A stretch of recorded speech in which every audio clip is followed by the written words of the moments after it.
In 2291, in an attempt to control violence among deep space miners, the New Earth government legalized no-holds-barred fighting. I cannot get enough opportunities to do interesting work. And Secret Level is really a chance to play in somebody else's sandbox. When we decided to do Secret Level, one of the first calls I made was to Epic and say, hey, do you guys want to be a part of the show? And they said, yes, but only if you build an Unreal pipeline and do it all in Unreal. I mean, Final Pixel in Unreal, which I was honestly happy to hear because we'd been waiting for a reason to do it. So we took that Pepsi challenge, and I think the short is like one of the best things we've done as a studio.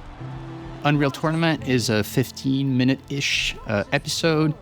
We did everything. We did the layout, the animation, the rendering and the lighting in the engine. So what you see in the end, minus a little bit of DI, everything comes out of the engine. 554 shots, something like that. That's, I think, a record for us. The ability to do a lot of cuts and a lot of shots, reuse light setups, and sort of get the renders out in a matter of minutes instead of having to wait days. That's really thanks to Unreal Engine that we're able to do that.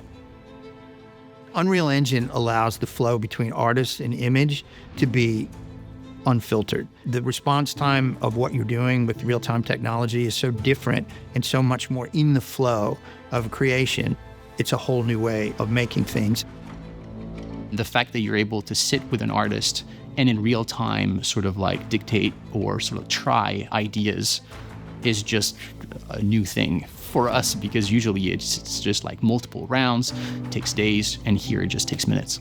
Metahuman was seen as like a game changer. Just being able to see high quality from the get-go was very exciting to us. The fact that the artist could see close to what it will look like down the line was definitely a big game changer.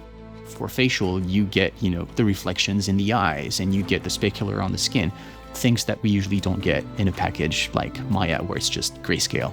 It allowed us to go through a lot of facial really quickly compared to our traditional pipeline.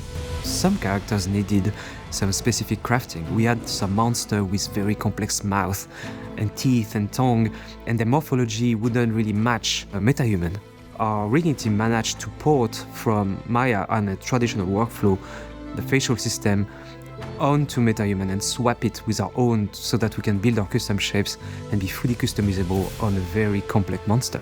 The Unreal Engine gave us the opportunity to reinvent the way we work. The engine being made for video games, we were trying to see how much of the video games technologies we could use for a linear production content.